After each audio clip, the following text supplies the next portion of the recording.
Okay, I think we're about time to start, okay? So, my name's Bob Rucker.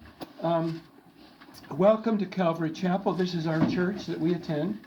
And they're still coming in. Let's see what we can do here. Okay, little background on me. Earned a master's in nuclear engineering from the University of Michigan. Then spent 38 years in the nuclear industry. Interesting, the two things that I was becoming experienced on would be nuclear analysis, computer calculations, how to do them, how to model nuclear reactors, things like that.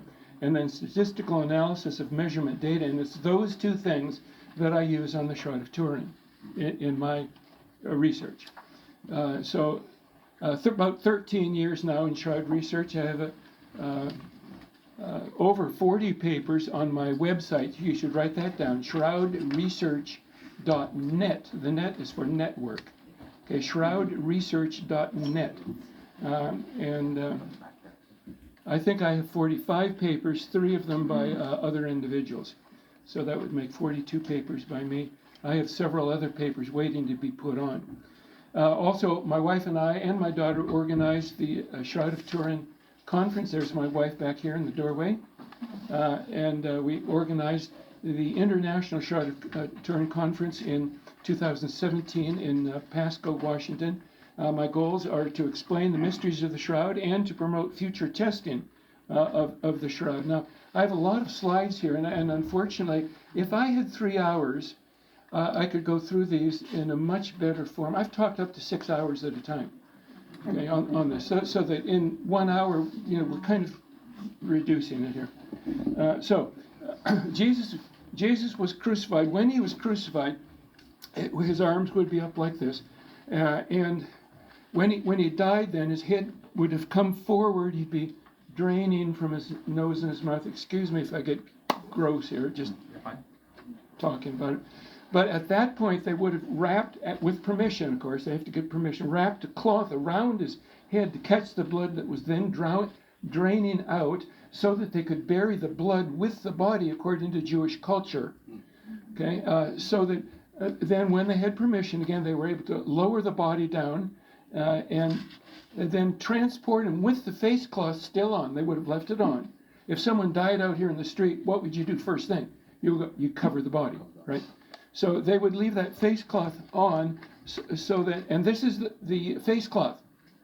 Okay, we believe that it does exist.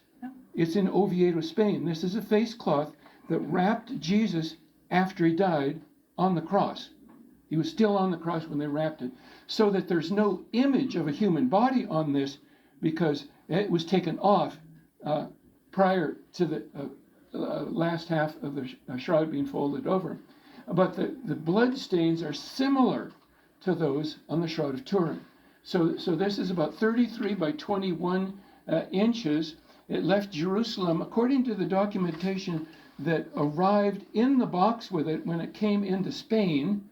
It left Jerusalem about 570 AD. It's now in Oviedo, Spain, and been there since about 840 AD. So both the sudarium, that's the Greek word that's used in our biblical text, sudarium, and it's in Oviedo, so it's the sudarium of Oviedo.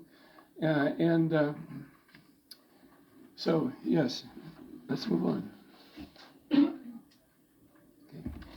So, on the left side here is how a rolling stone tomb in Jerusalem would have looked, with a large stone that they would roll then in front of the doorway. They would have cut the doorway probably as small as possible. I certainly would have, in order to make the rolling stone as small as possible, to reduce the weight on it. The inside, you may have never seen the inside of a rolling stone tomb. That's on the right. There'd be a left bench, a right bench, and the back bench. You remember when John and Peter were running to the tomb? John got there first. He bent down, looked in. There's no windows, no skylight, no electric lights in the tomb. The only light would be coming in through the doorway. So he'd be stopping well back to let light in so that he could see the cloth. So he would not have seen, I don't think, seen the left or the right benches. If he saw the burial cloths, that would indicate that they were located on the back bench. You ever think about that before? I think that's probably true. So they would have massaged Jesus' shoulders to get him through the small doorway because he had rigor mortis had already set in his body after he died. And so rigor mortis is essentially hardening of the muscles. So they'd massage the shoulders to bring his arms down. They'd bring him in, and as shown here, they would have brought him in and put him on half of the burial cloth. Now, this is not Egyptian burial. Please don't mistake this for little strips going around his body. They may have done that in Egypt, but not in Israel. So this is a two-phase burial. They bring him in, bury him for 1 to 2 years until all the flesh is gone. Then they'd come back in, collect all the bones, put them into what's called an ossuary, a bone box, a limestone bone box, so that then, if you notice here on the, you see this right here? That's where the bone box would be put in with his ancestors, the bones of his ancestors. So that in the Old Testament, when it says he was gathered to his ancestors, that's what it's talking about. So let's move on down here. Okay, so let's now read John 20 verses 5 to 9. And he stooped to look in. This would be John, and saw the linen wrappings lying there. That would be the body cloth on the back bench. Body cloth, plus probably tie strips, because after the body cloth, they would then could very readily tie around the ankles, maybe tie around the hands to keep the hands down, maybe tie around the jaw to keep the jaw up, things like that. So there'd be certain tie strips. But now, in some of your Bibles, New King James, NIV, and the Net Bible, put in the word strips of linen. There's no Greek word that is translated strips. It has to be in the noun that would imply strips. Well, those three translations imply that it was strips, but I don't think so. Most translations simply translate it as burial cloths or wrappings, very generic. I don't think this is strips, and what I'm going to show you is not strips at all. So I think we have a good example here that it's not strips. So he stooped to look in and saw the linen wrappings lying there. However, he did not go in. So Simon Peter also came, following him, and he entered the tomb, right past John, went right in. And he looked at the linen wrappings. You notice the word there?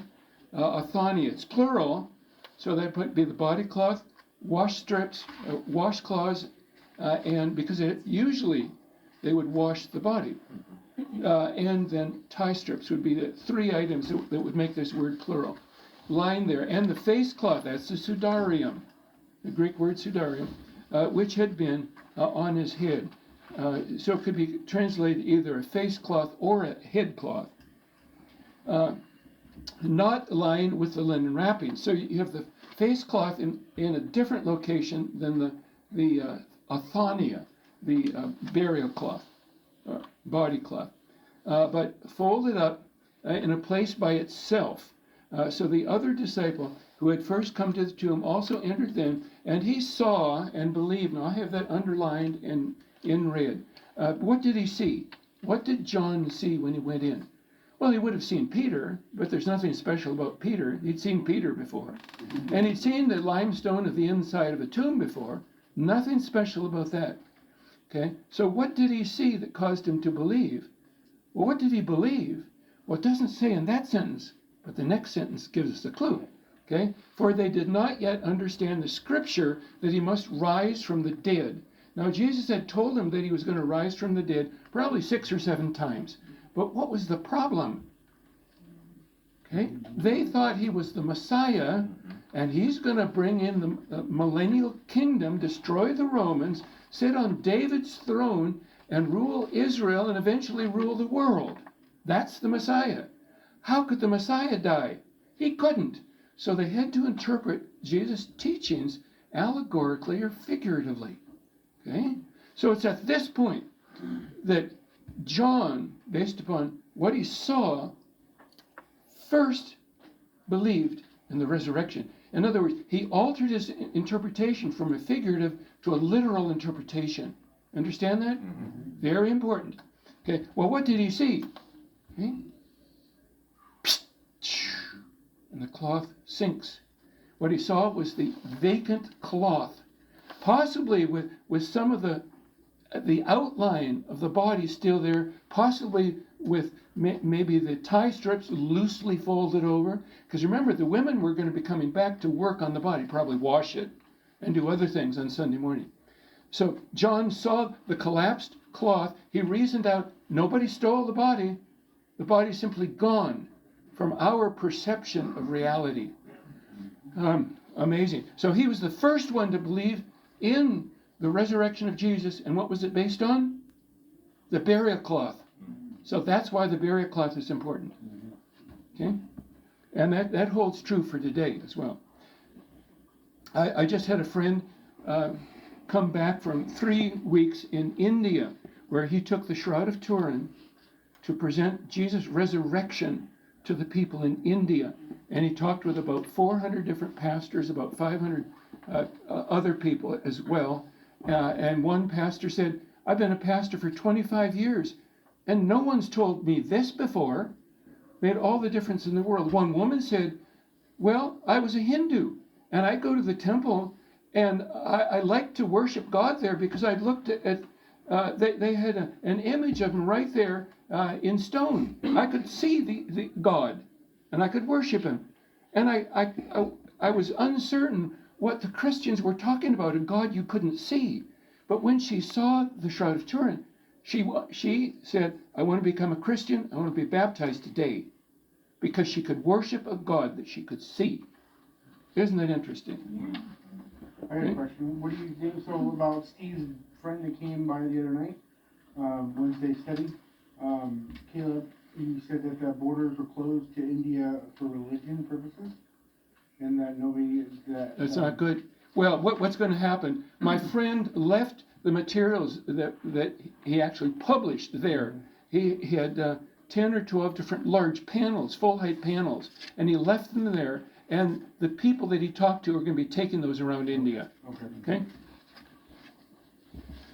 So this is the first man that took the first photograph. This is Gundapia. He was an attorney, and this was his camera that he used in his hobby of photography. This camera still exists. It's in the museum in Turin, Italy. And so the picture that he took with his camera, well, this is how you would see the Shroud of Turin if you went to Turin today, and if they had it on exhibition. It only goes on exhibition a few times a century.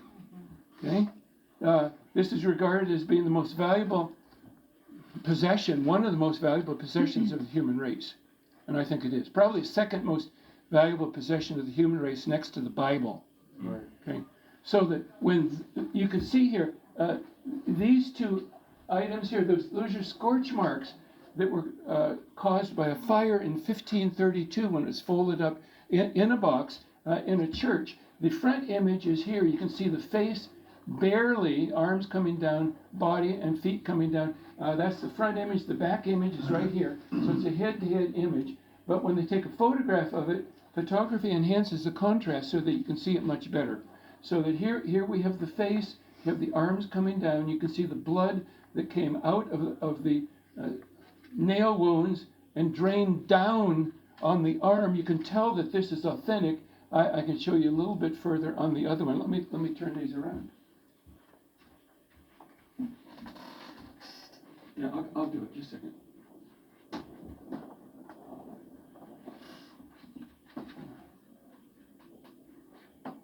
Okay, I'm going to let everyone see here. Can you see the screen still? I hope you can. Anyway, so at this point, here's the face, feet down here.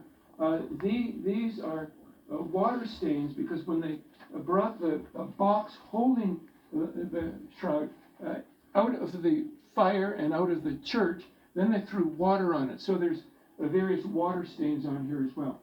So these are the scorch marks that were caused in 1532 on both sides. So this is the front image and the back image. And these are probably about the right height. And of course, these are replicas. This is not the Shroud of Turin. These are copies, replicas. Because I'll show you why. So you notice here the blood, you see those two little marks there? And the two marks there? You see the two marks here? Okay. He was pushing up and down to breathe on the cross, because in the down position, it would naturally expand the ribs. You can't get your breath in, so you have to push up to breathe. So that changes the angle on the arms. The Shroud of Turin gets it right. Okay, very interesting. So, should we see blood from his side? yeah, this is a good point. So that we have, okay, let's see. Oh, right there. Oh, Right there. That's the side wound. Right up at the top, right there, is the hole, just the size of a Roman thrusting spear. And then the blood coming down. Of course, the heart would have stopped already, so that when that happens, the red blood cells settle out.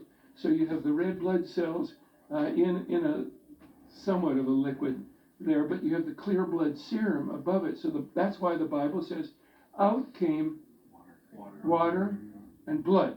So with the nail, the sword coming in, or the thrusting spear coming in, what you get the water out first, and then the red blood cells. Even the order is correct, but the different densities you can see there. It's indicated by the difference between the red blood cells and the clear blood serum.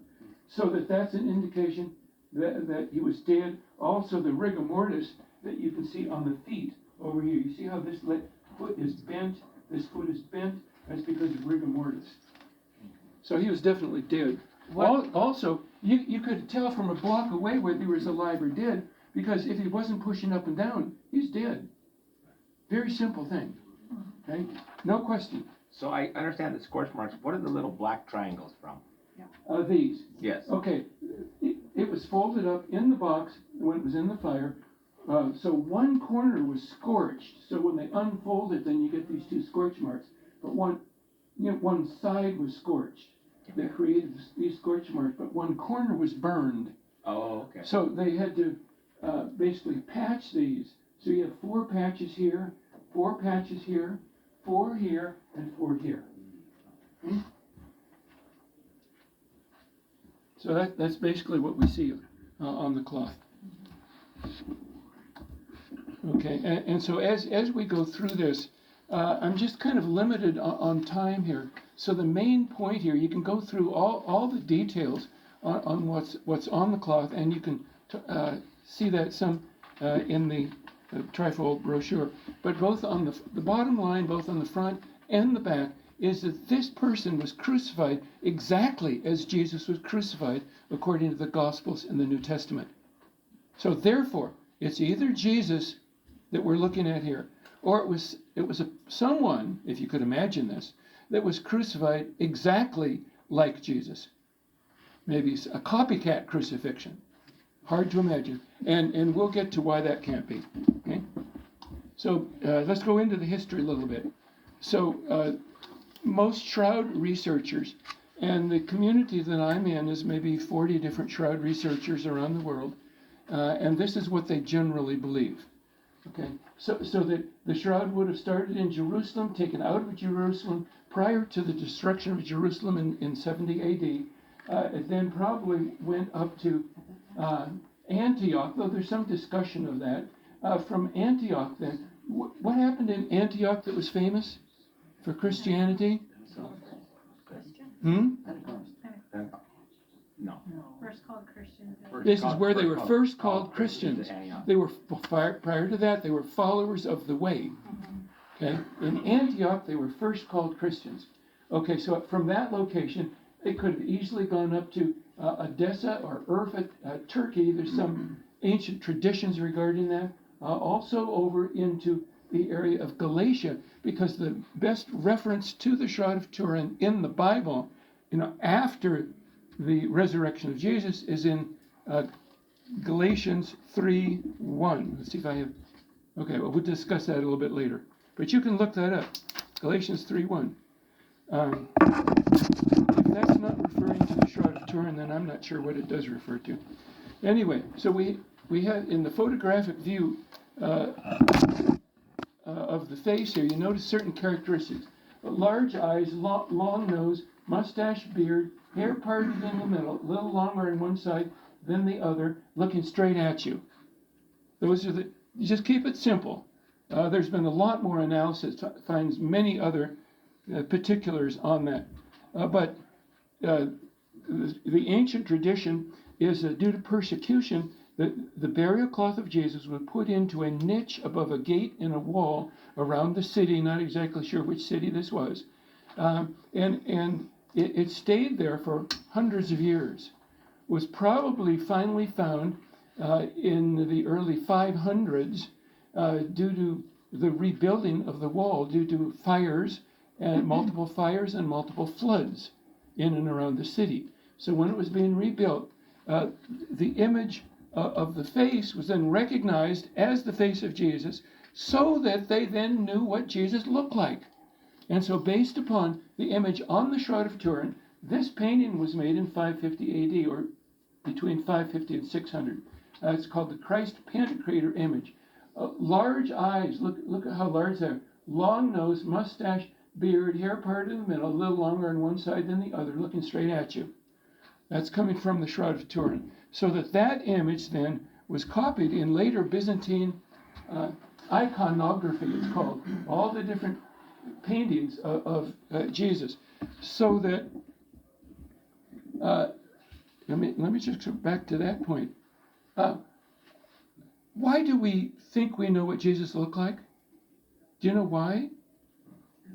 Because it's come down to us, starting from the Shroud of Turin, down through Byzantine iconography. That's why we think we know. To me, the face of Jesus, that result, that is Jesus. That's it. That's his face. Okay. So let's go on down. So then, the Shroud of Turin was so well known and so highly revered that the face was then put onto coins. This is a gold, pure gold, salatus it's called, minted by Justinian II in the Byzantine Empire between 692 and 695. If you remind me afterwards, I'll show you a copy of that. Okay. So I have the gold salatus. I also have, when the empire became poor, they then minted their money in bronze coins. This is my coin, and you see the front image here. Who knows what this circle around the face is called? Anybody know what that is? Nimbus. The official name is the nimbus. A lot of people call it a halo. But you can tell who it is by the nature of that halo. Also, you turn it over, in capital Greek, Jesus Christ, King of Kings. The significance of this is that the emperor of the Byzantine Empire has taken his image off the coin in order to emphasize Jesus Christ. Mm-hmm. Very well known, highly revered. This is what you'd go to the store to buy bread with. Okay? Just a normal coin that people used. Now, Robert de Clary's diary, he was with the Fourth Crusade in 1203 in Constantinople.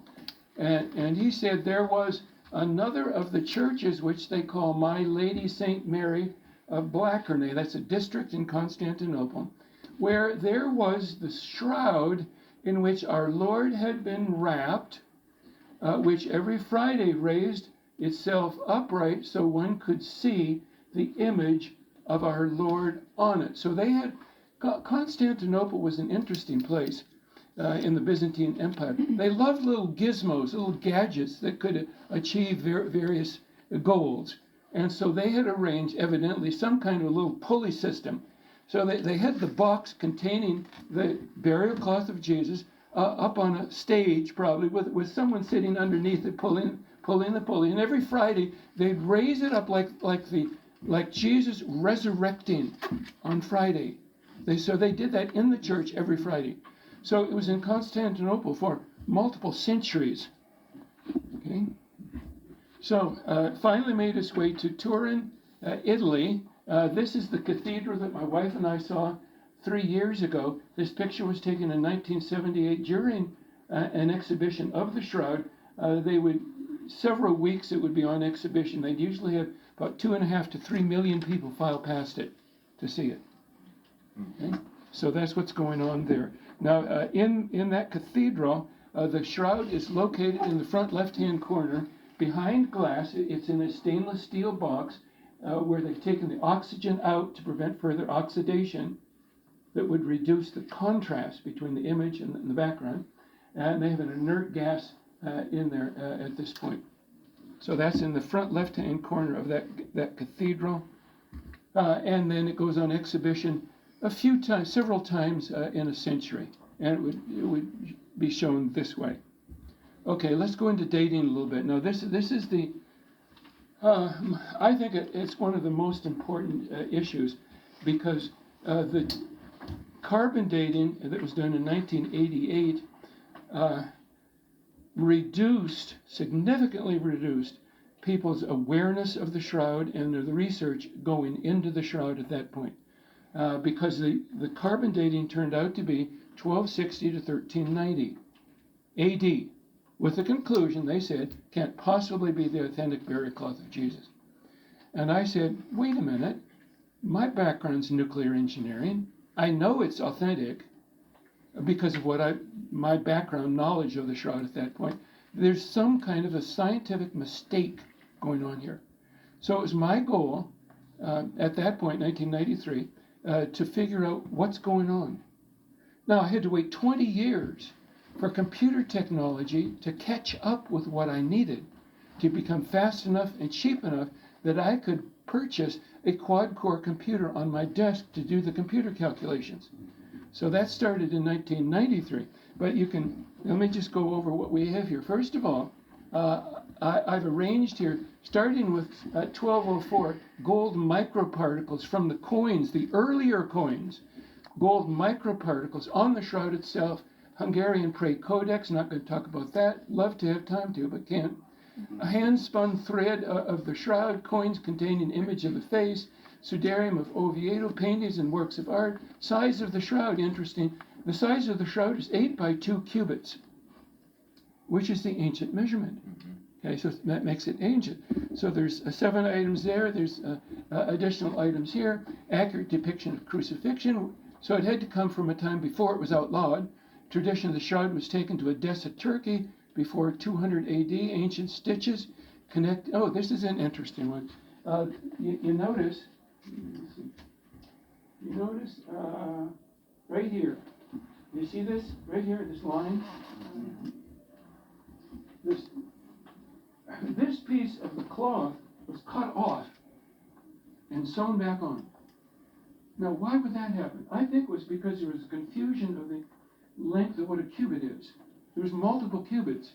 The emperor, the cubit was just from the tip of it there to the tip there, depended on who was the emperor, right? I think they grabbed the wrong cubit, cut it off, and then the boss came in and said, might have said something derogatory. Look what you've done. We can't sell it for the temple anymore in Jerusalem.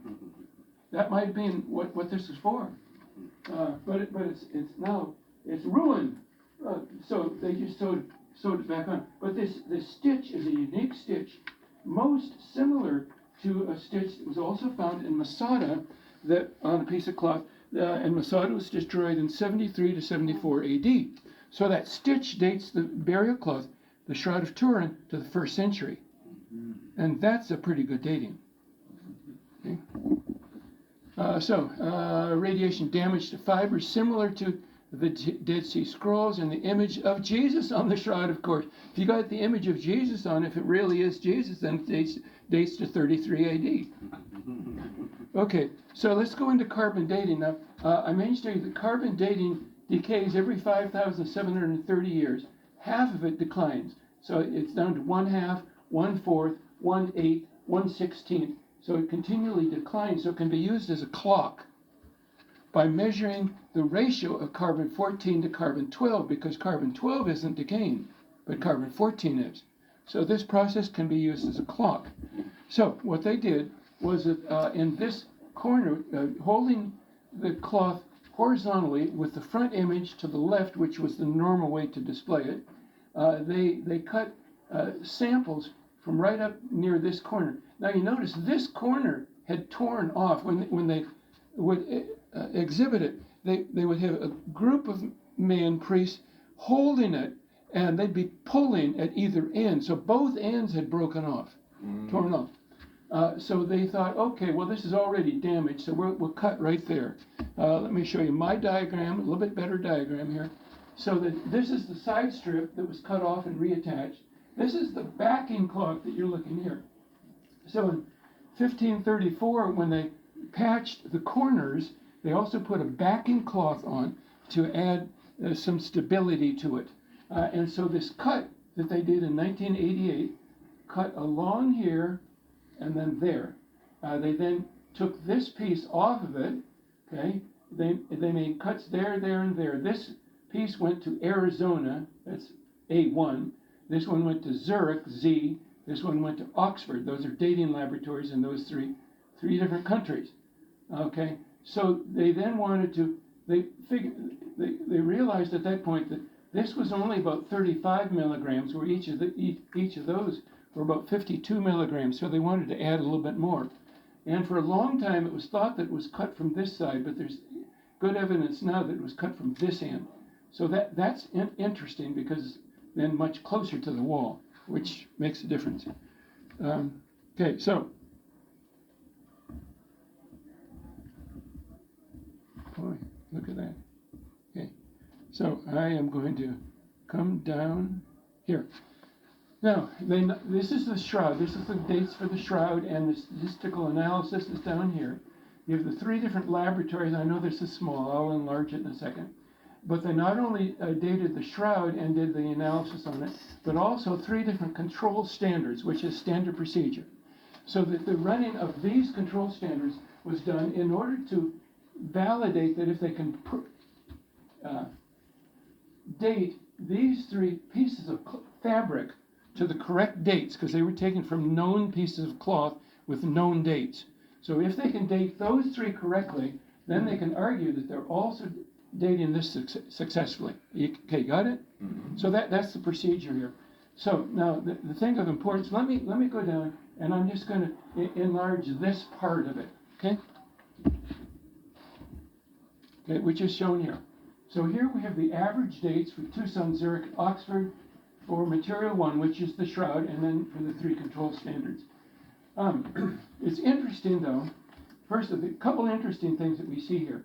The bottom line here is the significance level. Well, now why do they list that? And this is the data that's actually coming from the report that was published in the British journal Nature in 1989, a year after the experiments. Okay, so the significance level is basically how believable the whole thing is. Okay, specifically what it's doing is that it's telling you whether the values are consistent with each other within their uncertainties. And if they are, then the values that were measured are only due to random measurement errors. A random measurement error, if you do a measurement, you do another one, can be a little bit less, you do another one, can be a little bit more. Those are random, they're small, they can be positive, they can be negative. Okay? And so these values, notice this, 90% significance level, 50%, 30%. Well, those are pretty good numbers. But on the Shroud of Turin, look what you have. They're claiming 5%. Well, now that's interesting, because 5% in the game of statistical analysis, how low can you go and still have it accurate? The critical value in statistical analysis is 5%. So they just barely squeaked by with an acceptable value. We don't believe that, okay, for various reasons. First of all, notice I've highlighted these in kind of a yellow. All of those were done with a weighted mean. That is, they weighted the individual measurements using 1 over the uncertainty squared. In other words, the measurements with the smaller uncertainty should be weighted more highly. Most people would agree with that. But you notice, what did they do for the Shroud of Turin? They didn't do it the same as the others. They used an unweighted mean. Now, what does that mean for using these measurements to validate this. Two different processes. Yeah, you can Yeah. no longer use the control standards to argue that you've measured the Shroud samples accurately, because you're using different statistical methods on it. This paper should have been thrown out, okay, but it wasn't. And why did they do that? In order to obtain this. Okay, see what they're doing here? Because if they would have used the weighted mean, it wouldn't have made it, right? Yeah, yes, yeah. Okay. So you see what's going on here. In other words, they really were not, let me say it this way, their primary interest was not in the correct dating of the Shroud of Turin. What was it then? Their main objective was to validate their brand new small sample dating technique, Okay. because there's money in that.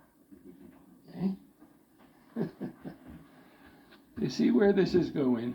It's a fiasco, what it is. So anyway, so these are the values and the uncertainty. So every scientific experiment produces two values. You have the value itself and the uncertainty. Okay, so there's the uncertainty, which so that if you do an experiment 100 times, you're going to get kind of a bell-shaped curve, and halfway up the width of that curve is the uncertainty value. That's how they're informing us about how wide that curve is. Yeah, that's what the uncertainty is. So they average the values here, here, and here. So you notice what we get. Very interesting. So the average of these three values, 65, 55, 45, is what? 55, right? Yeah. So if you take 55, you divide by the square root of the number of measurements, the square root of 3, you should get about 30, and they did. Okay? So we have 5 measurements here. You average those values, divide by the square root of 5, you should get about 24, and they did. Okay? So move on here now to Tucson. Here we have 4 values. You take the average of that, divide by the square root of 4, which is 2. Okay, square root of 4 is 2. So you divide the average of that by 2, and you should get about 17. And you don't. You get 31. Isn't that interesting? Yet this was published in the British journal Nature. Wow. Highly respected in other respects, but this was a fiasco. Okay? So, And you think they did that because of money, or? ultimately, yes. The laboratories that survived were the ones that were able to do the dating of the carbon dating on the Shroud of Turin. So they just wanted to keep the jobs and the money instead of actually the scientific? Yes. The document that was published in 1989 had 21 authors on it. It's been said, anytime you see that many people, you can probably suspect there's something wrong with the document because they're trying to spread the guilt. Okay? I'll tell you a story. If we have time. First year physics class had a lecture and a laboratory. I went into my laboratory, first year at University of Michigan. The directions were laid out, the equipment was right there, followed the directions, did the equipment. The results I got didn't agree with theory. So I wrote it up and handed it in. Leaving the laboratory, I was walking with another person from the lab, and I told him my problem, that I couldn't get the right answer. I wrote it up, turned it in, got a C. He said, well, I got an A on mine. And I said, how in the world did you do that? And he said, oh, it was simple. I lied. Okay? Yeah. Scientists are people. Okay? And they have multiple different reasons for doing multiple different things. Okay? So, when I do the analysis here, my analysis is in red. I get the same value, but the uncertainty agrees for this. I'm including an additional digit here. The uncertainty agrees here, but over here I get 17 instead of 31. So now in the green, when they then average those values, they got an uncertainty of 31, whereas I calculate 12.6. That makes all the difference in the world. So that they take this value then and assume that it's correct. They then apply a correction to correct for the changing carbon-14 concentration in the atmosphere, which goes up and down, for example, depending on gamma rays coming in from outside, or whether it's before the above ground nuclear testing or after, things like that. In other words, they used what's called a 2 standard deviation, and so therefore they claim that's a 95% confidence limit, but if they'd used a 1 standard deviation, it would only then be a 67% confidence limit. Or if they used a 3 standard deviation, then it would be a 99% confidence limit. So that number is kind of bogus as to what it means. But the question is this 1260 correct, and is that 31 correct? And I say it isn't. Because I can't start with this data and calculate that value that they publish. And I should be able to. Okay? So other Shroud researchers have just scratched their head since 1989 on this same issue, trying to figure out how in the world did they get those numbers. There have been international conferences on the issue. Okay, now, so if I take the 3 average values, these values that I calculate here, you notice I put Oxford is the sample closest to the left side. This one's in the middle, this is closer to the right side.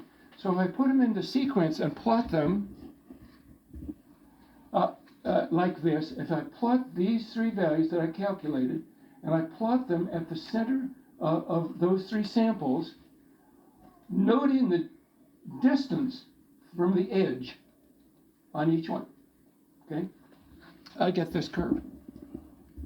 Okay? So this is the 1 standard deviation. That's the value for Oxford, Zurich, and Tucson.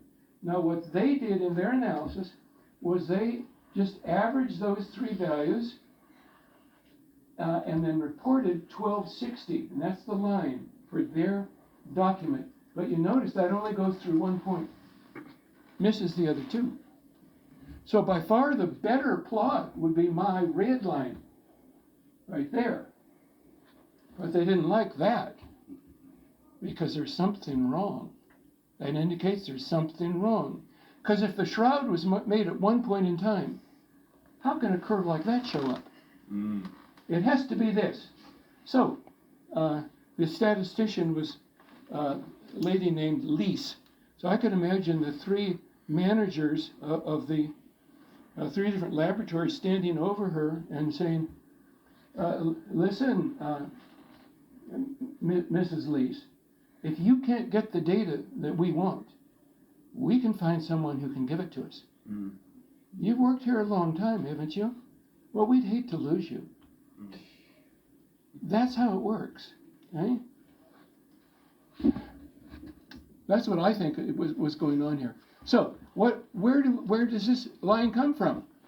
It comes from, and let me back up. When I saw this line, just as I was sitting in the back room of the library in 1993, reading the document, and I arranged them just in my mind in this same sequence, and I said, with that curve, and I had 22 years experience in calculating neutron distributions at that point in nuclear reactors.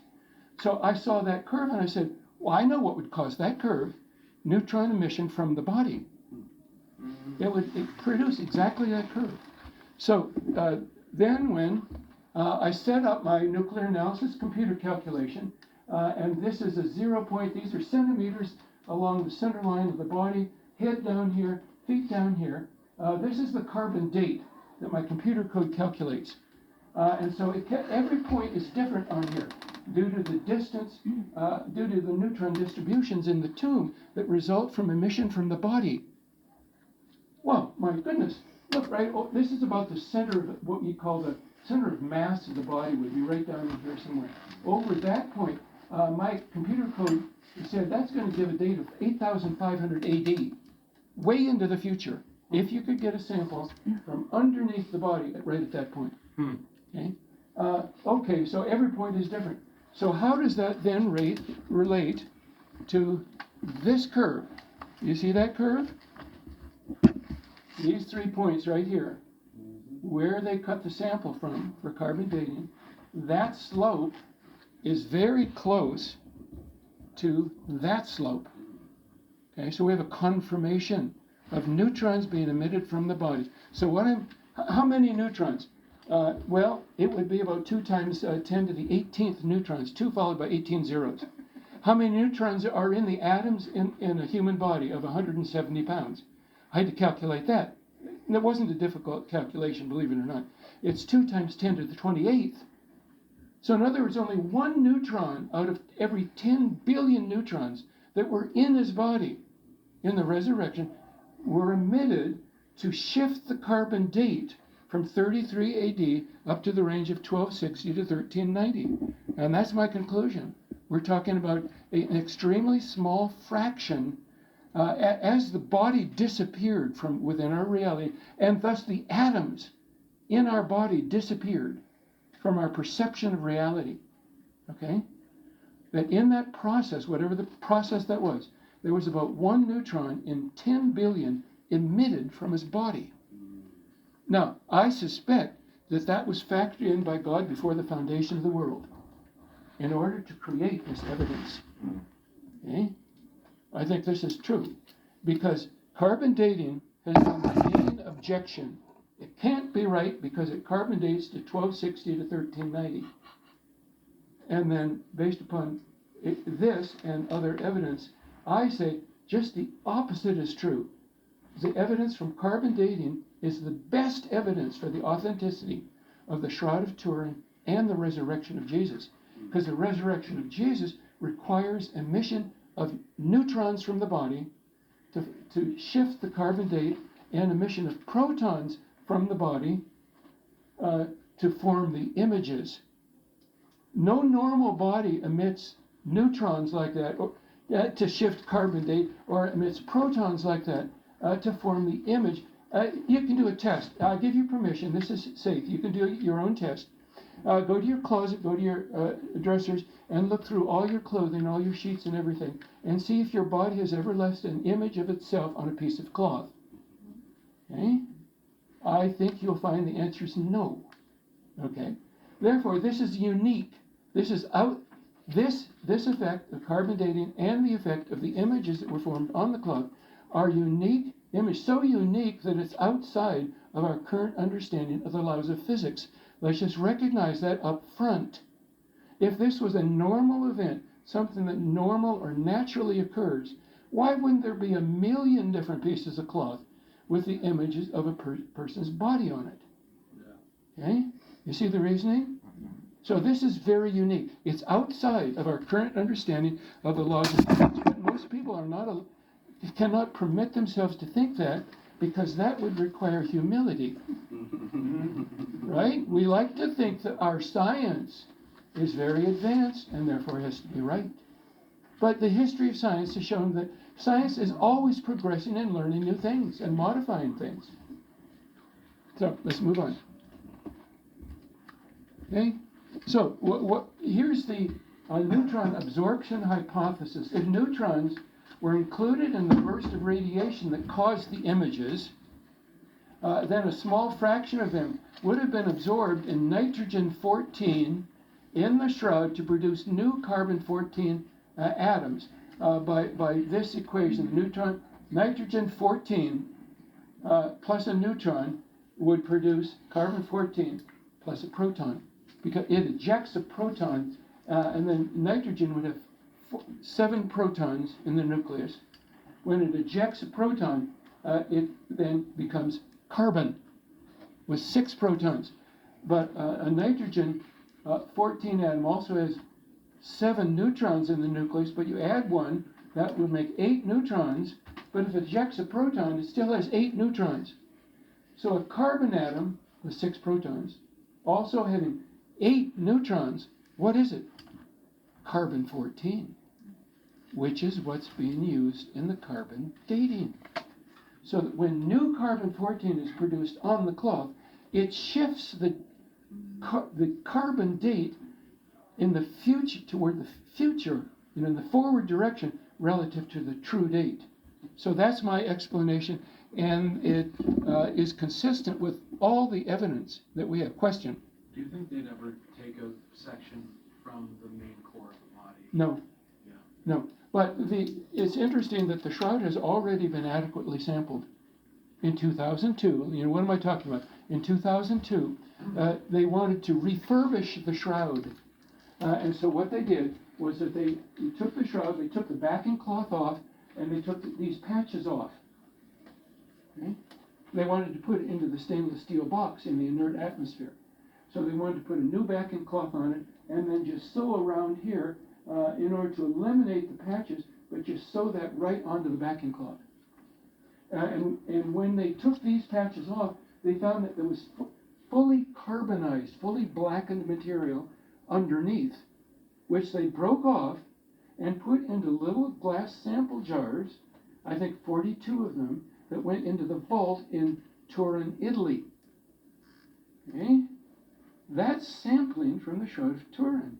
So, my computer calculation shows that on the right side of the body, it should carbon date to about 4,500 AD. Okay, now why is it to the future? Well, it's because the ratio of carbon-14 to carbon-12 is higher than in our environment. So if you apply the normal equation, that's the value that falls out. Not that it really does date there, but that's just the value that falls out. Okay? So that on the right elbow it's 4,500, and the left elbow is 3,500. They're different because the right elbow would be next to the wall, which is reflecting neutrons, allowing the neutrons to have a second pass through the cloth to create additional carbon-14 on the cloth. Do you think that no one is doing that analysis on those 42 vials because it would effectively neuter carbon dating? I have a 3-page proposal all written and ready to be sent to the Pope at the right time. Right now is probably not the right time. The Pope and the argument between our president and the Pope. And they do not generally hold American science in high regard because of some of their previous experience. They hold Italian science in high regard. So I have to communicate this to the Italian scientists. There's a sequence that has to go through in order to get this freed up. Okay? But so we're working on it. Okay. And it'll probably be, hopefully sometime this year, that'll take place. Okay? If the Pope is the official owner of it, but only since 1983. It was owned by the Savoy family, a prominent political family in Turin, for almost 500 years prior to that. But it was willed by the elder Savoy to whoever the Pope is in 1983. So we have to go through him. He has to give permission. We want to be in good communication. We want to be held in high regard by the Pope, okay, to get that accomplished. So now, let's go into, I've told you that there are 12 different date indicators that are contrary to the carbon dating, and then we've gone through some of the problems with the carbon dating. Now, recent other dating methods, there have been 4 new dating methods invented specifically to date the Shroud of Turin, and they were applied in 5 different locations. There were 2 mechanical tests testing the tensile strength of the fibers. But over here, this is 500 BC, 500 AD, 1000 AD, and 1500 AD. Here's carbon dating. Here, 1260 to 1390 is the date for that. This is Jesus over here, about 33 AD, his death, burial, and resurrection. The measurements that were done just over the last few years are shown in yellow here. The bar is the 1 standard deviation. The vertical is the average value. So that you can see here that 3 out of the 5 are in good agreement within 1 standard deviation of the time of Jesus' death, burial, and resurrection, all contradicting the carbon dating. That's the important point. Okay? Yet, science still holds to this.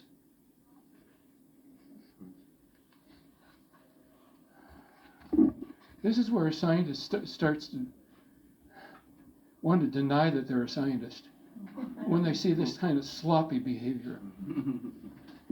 Okay, so summary of the vertically collimated radiation burst hypothesis. This is my hypothesis.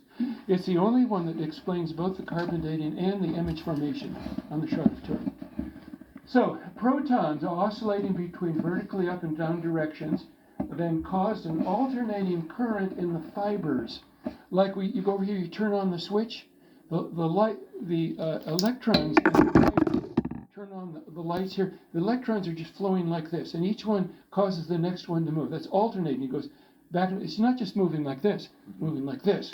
And what that causes, I learned in my first year physics class at University of Michigan, is something called the skin effect of an alternating current.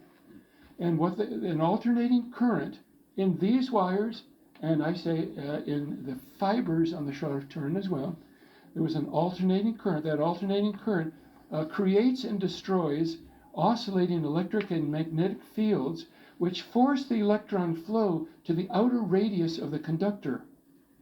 So it's not flowing, the electrons aren't flowing over the entire radius of the conductor, it's just on the outside. The higher the frequency, the further they're forced out. And the most difficult thing, the image formation hypothesis to explain, is why the fibers that are about 15 micrometers in diameter, about 1/5 the diameter of a human hair, why they're discolored just around the circumference to less than 1 micrometer, extremely thin. Now, if you wanted to take a fiber from the flax plant and discolor it that way, how in the world would you do it? If you touched a flare pen or a paintbrush or something, it would by capillary action would take the coloring all the way across that extremely small diameter of 1/5 the diameter of a human hair. Yet here we have the discoloring just around the outside. How is that to be formed? Alternating current was the only idea that I could think of. It took me about 3 weeks or so to think of that idea, because I knew that that the Shroud researchers needed to come up with a new mechanism to discolor the fibers exactly as they're discolored on the Shroud of Turin. Okay? And that would be done by an vertically oscillating proton radiation being emitted from the body. I know this gets a little bit complex, but I'm just following the evidence where it leads. I don't like it to be this complex, but I'm sorry, this is just what the evidence indicates. Okay, an alternating current in the fibers, which then with the electrons just flowing in this outer circumference, that's where the electrons would bump into the atoms and cause them to move, which is heat. Okay? So that would then scorch the outer circumference. That's why the fibers are discolored all the way around the circumference of the fibers. So scorch the very thin region around the circumference of the image fibers, but not only protons, neutrons were absorbed in nitrogen-14, produced new carbon-14, which shifted the carbon date forward. There's also electrons here, which created various static and electrical effects, such as the cloth above the body was evidently not on the body. Okay, because the image of the face, as you see here, is the width of a normal face. If it was wrapped around the body, it would have been twice as wide. Okay, so this cloth was somewhat above the body due to electrostatic repulsion. And the body, if you look closely at the dorsal image, there's no flattening of the buttocks or the shoulders. So the body was levitated above the bottom cloth due to electrostatic effects. We have many of these different effects going on. Okay, there's a dark band here next to his head. Why is that? Because if both the body and the hair was positively charged, they'd repel each other. Okay? Yes. So we have 1 minute left. Any questions at this point? Okay. I don't have to stop there. I got the signal. Okay, jump at the chance. Yes. Say we got raptured right now, would we all have the same scientifical effect? Jesus' resurrection was the first fruits of our resurrection. Our resurrection body will be like his. Okay? I would expect 1 neutron in every 10 billion to be emitted vertically. So if you're standing up, it might not be possible, but if you're laying down, yes, I think your body would form an image of itself on the sheet that you're laying under. Cool. Okay? Yes, I want all my next question. molecules to go free. What's that? I want all my molecules to go free. You're losing one part in a billion, 10 billion. Question. From my perspective, it seems like there's been recent interest in the Shroud of Turin just in the last month or so. Do you know why that is? Or is It's a growing interest, part of it because of my work here, finding why the carbon date is wrong. Okay? It was right in the sense they measured the correct carbon-14 to carbon-12 ratio, but the statistical analysis was faulty. Okay? Yes. If you had to suggest like a documentary or YouTube of somebody who has has never heard of it Yeah. and wants like a nice Okay. intro. What do I recommend? Yeah. Go to YouTube, put in Shroud of Turin and my last name. Okay. Okay? The one that I did 3 months ago, 5 months ago, has 529,000 hits. Okay? And I've had 2 subsequent for that, and not as many hits on that, for whatever reason, I'm not sure. Yes? If I send you the Jeremiah Johnston, Sean Ryan podcast, will you watch it? No. I'm sorry. If I had unlimited time, I would. But every minute of my life is so rushed, trying to get through. I try and deal with 20 different emails a day, as well as make progress on my own research. That makes sense. I'm sorry, because I know what he'd be No, saying. no offense. I know what he'd be saying. Yeah, no, Okay. Have they done experiments alternating currents through fiber to see what happens? That's a prediction that I'm making, and probably early in next year I'll be getting to that. It's a prediction of my image formation hypothesis. So when you make a hypothesis, it doesn't make it true. It has to be consistent with all the evidence. But then you test it, and if you have repeated predictions that are found to be true, scientists will gradually come to believe it's true. Okay. Thank you very much. You've been a good audience.